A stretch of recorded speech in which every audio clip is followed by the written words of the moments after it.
رب اشرح لي صدری ویسر لی امری واحلل عقدۃ من لسانی یفقہوا قولی واجعل لی وزیرا من اہلی.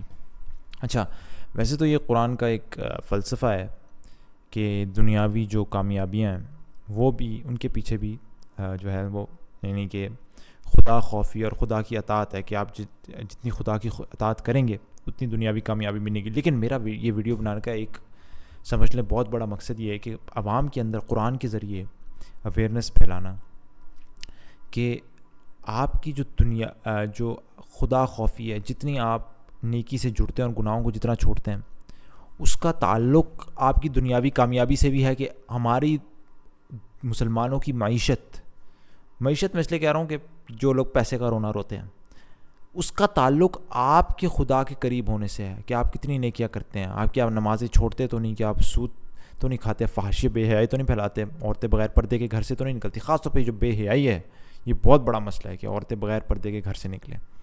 تو یہ ساری چیزیں آپ کو اپنے علم میں لگے گا کہ نہیں اس کا کوئی تعلق نہیں معیشت سے. یار معیشت تو اپنے عقل سے ہمیں چلانی ہے، اتنے پیسے ادھر کرنے، وہ اس نے کرپشن کر دی، وہ کر دیا.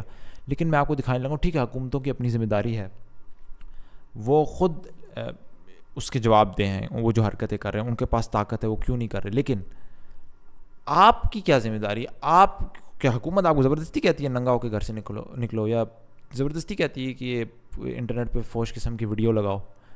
تو یہ اس کا تعلق بہت گہرا ہے کہ ہمارا خدا، یہ زبردستی آپ کو حکومت کہتی ہے نماز نہ پڑھو، اس کا تعلق بہت گہرا ہے ہماری خدا کے ساتھ جڑنے کا، یعنی کہ نیک اعمال کرنے کا، 5 وقت نماز پڑھنے کا اور تمام نیک اعمال کرنے کا، اور ہماری معیشت کا. جی بہت گہرا تعلق ہے. یہ میں آپ کو قرآن سے ثابت کر کے اب دکھاتا ہوں. اور ظاہری بات ہے اگر آپ کو قرآن پر ایمان نہیں، پہلے تو جا کے میرے دوسرے چینل پہ جائیں، موٹیویشن فار مسلمس، اس میں پہلے ثابت کرتا ہوں میتھ سے، اس کی زبان سے کہ اللہ کا کلام. پہلے تو یہ اپنے آپ کو ثابت کرے نا. اب اس وراثتی ایمان سے نکلے کہ جی امی ابو مسلمان تھے اس لیے میں ہوں، نہیں، وہ بھی غلط ہے. کہ ایسے جعلی سب سطحی لیول پر ایمان لانا بھی کوئی آپ کے اندر وہ جذبہ نہیں پیدا کر سکتا. تو پہلے وہ ثابت کریں. تو اب میں آیات آپ کے سامنے رکھنے لگا ہوں یہ دکھانے کے لیے کہ اللہ کی اطاعت کرنے سے، اللہ سے جڑنے سے دنیاوی انسان کو فائدے ہوتے ہیں. دنیاوی فائدے میں صرف ہم نے تو یہ سنا ہوا ہے نا کہ جنت مل جاتی ہے، وہ تو آخرت کی بات ہے. دنیاوی فائدے بھی ہوتے ہیں. یہ اب آیات آپ کے سامنے رکھ رہا ہوں، سورہ نمبر 7 کی آیت نمبر 96. اعوذ باللہ من الشیطان الرجیم. ترجمے رکھتا ہوں آپ کے سامنے. اگر بستیوں کے لوگ ایمان لاتے اور تقوی کی روش اختیار کرتے تو ہم ان پر آسمان اور زمین سے برکتوں کے دروازے کھول دیتے. دیکھ لیا. مگر انہوں نے تو جھٹلایا، لہٰذا ہم نے اس بری کمائی کے حساب میں انہیں پکڑ لیا جو وہ سمیٹ رہے تھے. تو دنیاوی فائدہ ہے بھائی، آسمان اور زمین کی برکتیں، اور کیا چاہیے آپ کو تقوی اور ایمان کی وجہ سے. پھر سورہ نمبر 5 آیت نمبر 65 اور اس سے آگے. اگر اس سرکشی کے بجائے یہ اہل کتاب ایمان لے آتے، خدا ترسی کی روش اختیار کرتے تو ہم ان کی برائیاں ان سے دور کر دیتے اور ان کو نعمت بھری جنتوں میں پہنچاتے. کاش انہوں نے تورات اور انجیل اور ان دوسری کتابوں کو قائم کیا ہوتا جو ان کے رب کی طرف سے ان کے پاس بھیجی گئی تھی. ایسا کرتے تو ان کے لیے اوپر سے رزق برستا اور نیچے سے ابلتا. اگرچہ ان میں کچھ لوگ راست رو بھی ہیں لیکن ان کی اکثریت سخت بد عمل ہے. دیکھ رہے ہیں آپ کہ ہماری خدا یعنی کہ ہماری نیکی پرہیزگاری کا تعلق اس دنیاوی کامیابی سے بھی ہے، مطلب دنیاوی کامیابی کے تعلق اللہ پرہیزگاری سے. پھر سورہ نمبر 71 آیت نمبر 10 اور اس سے آگے. اچھا یہ جو سورہ نمبر 71 ہے نا، سورہ نوح ہے، نوح علیہ السلام کا قصہ. تو حضرت نوح علیہ السلام کے قصے میں یہ بات آ رہی ہے. اب آپ دیکھیں فائدے. میں نے کہا اپنے رب سے معافی مانگو. حضرت نوح علیہ السلام کے قصے میں بے شک وہ بڑا معاف کرنے والا ہے. کیا ہوگا اگر معافی مانگو گے؟ وہ تم پر آسمان سے خوب بارشیں برسائے گا، تمہیں سنیں ذرا اسے، تمہیں مال اور اولاد سے نوازے گا، تمہارے لیے باغ پیدا کرے گا، تمہارے لیے نہریں جاری کر دے گا. تمہیں کیا ہو گیا کہ اللہ کے لیے تم کسی وقار کی توقع نہیں رکھتے؟ تو میرے بھائی نیکی کے دنیاوی فائدے بھی ہیں. یہی نہ سمجھے کہ صرف جنت ہی ملنی ہے، جنت وہ تو انشاءاللہ ملے گی، لیکن دنیاوی فائدے بھی ہیں. آپ کو صرف لگتا ہے کہ جی اب زیادہ سے زیادہ ہو، جی وہ بڑی سے بڑی نوکری کر لیں گے تو بھائی دنیا میں نہیں. بھائی بڑی سے بڑی نوکری کر کے بھی بدکاری کریں گے تو پھر آپ کو پتہ لگ جائے گا. قرآن نعوذ باللہ اللہ تعالیٰ جھوٹ تو نہیں بول رہے، تو اللہ جھوٹا نعوذ باللہ، یا پھر ایسا ہی ہونا ہے ہمارے ساتھ اگر ہم گناہ کرتے رہیں.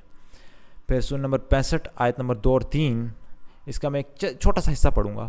جو کوئی اللہ سے ڈرتے ہوئے کام کرے گا اللہ اس کے لیے مشکلات سے نکلنے کا کوئی راستہ پیدا کر دے گا اور اسے ایسے راستے سے رزق دے گا جدھر اس کا گمان بھی نہ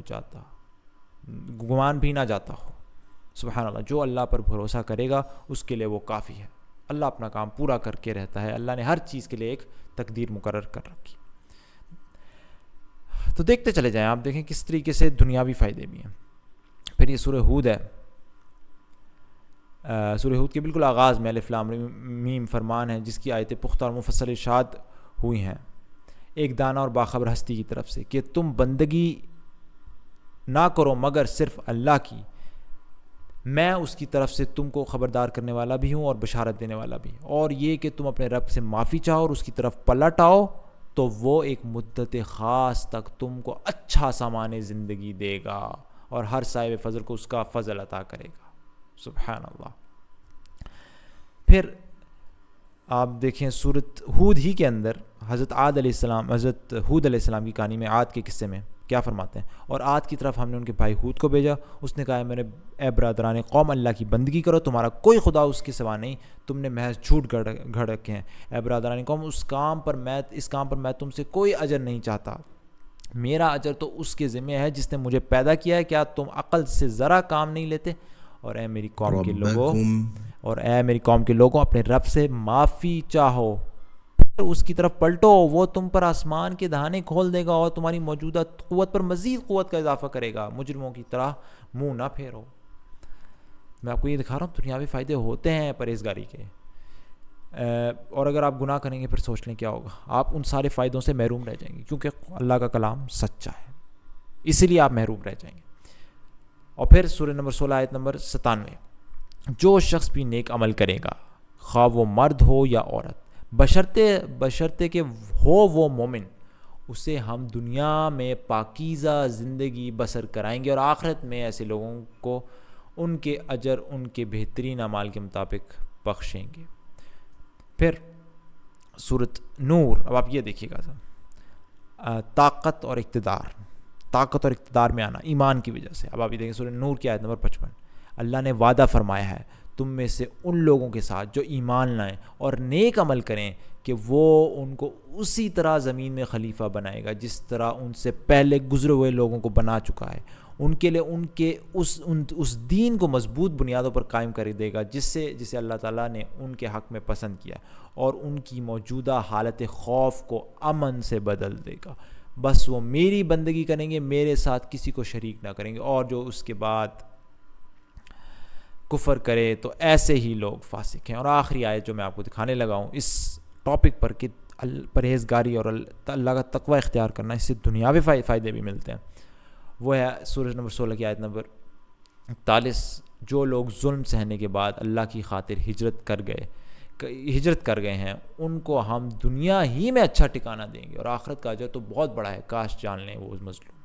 تو میرے بھائیوں میرے بہنوں, اگر اس آیت کو دوبارہ اپنے سامنے رکھ لیں, اگر آپ پیسے کے بھوکے ہیں اور لگ رہا ہے کہ کوئی بڑی سے بڑی آپ کو نوکری مل جائے گی یا بڑا کاروبار چل جائے گا یا کسی بھی طریقے سے آن لائن کما لیں گے اور آپ کو سکون ہی سکون ہے, تو میرے بھائی کوئی سکون نہیں اگر آپ اللہ کے ساتھ نہیں جڑتے. اگر بستیوں کے لوگ ایمان لاتے اور تقوی کی روش اختیار کرتے تو پھر ہم ان پر آسمان اور زمین سے برکتوں کے دروازے کھول دیتے, مگر انہوں نے جھٹلایا. مگر ہم نے کیا کیا؟ فحاشی, بے حیائی عام کر دی, عورتیں بغیر پردے کے پھر رہی ہیں, یہاں پہ کیا کچھ نہیں گند ہو رہا ہے, انٹرنیٹ پہ کتنا گند پڑا ہے, اور ہمیں لگ رہا ہے کہ کوئی حالات ٹھیک ہو جائیں گے. نہیں ہوں گے. اور اگر آپ کہتے ہوں گے تو قرآن جھوٹا, نعوذ باللہ, اور اگر آپ کہتے ہیں نہیں ہوں گے تو پھر عین قرآن کے مطابق. جب تک ہماری روش ٹھیک نہیں ہوگی, یہ سب سے پہلا پوائنٹ ہونا چاہیے ہماری اکنامک پالیسی میں کہ قرآن و سنت کے مطابق اس ملک کو چلائیں, پھر جا کے ہماری جو بھی دنیاوی ہم نے پالیسیز اس کے نیچے لکھیں. جب تک نہیں کریں گے کوئی بڑی سی بڑی پالیسیاں بنا لیں, اور ایسا ہو بھی نہیں سکتا. حقیقت بات یہ ہے کہ اللہ تعالیٰ نے جو نظام بنایا ہوا ہے اس کے اندر امن جب ہی آ سکتا ہے جب اللہ سبحانہ تعالیٰ کے بتائے ہوئے طریقے سے چلیں گے, کیونکہ یہ اللہ تعالیٰ کا علم کامل ہے, وہی جانتے ہیں انسانیت کے لیے کیا اچھا. باقی ہم جتنے ہی کرتے ہیں, ہم کل ایک اصول بنائیں گے, کل اس کو پھر بدلنا پرسوں پھر بدلنا پڑے گا, کیونکہ ہمیں پتہ ہی نہیں, علم ہے ہی نہیں, ہم غلطیاں کرتے ہیں. اصول وہی ہیں جو اللہ تعالیٰ نے، کیونکہ اللہ کا کامل علم ہے، وہی جانتا ہے ہمارے لیے کیا بہتر ہے.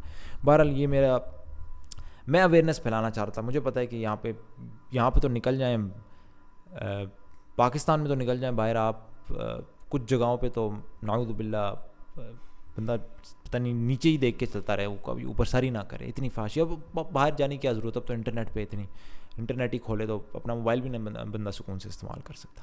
بہر اللہ تعالیٰ ہمیں یہ، کم از کم میں ان لوگوں کو اویئرنیس دے رہا ہوں جو سمجھتے ہیں کہ اٹس اوکے، قرآن کے بغیر بھی جو ہے نا چل جائے گا. نہیں، کچھ نہیں چلے گا. Everything will go worse, it will go worse, otherwise the Quran is نعوذ باللہ lying to us. In any case سبحانک اللہم و بحمدک، اللہ ہمیں ہدایت دے. سبحانک اللہم و بحمدک، اشہد ان لا الہ الا انت، استغفرک و اتوب الیک.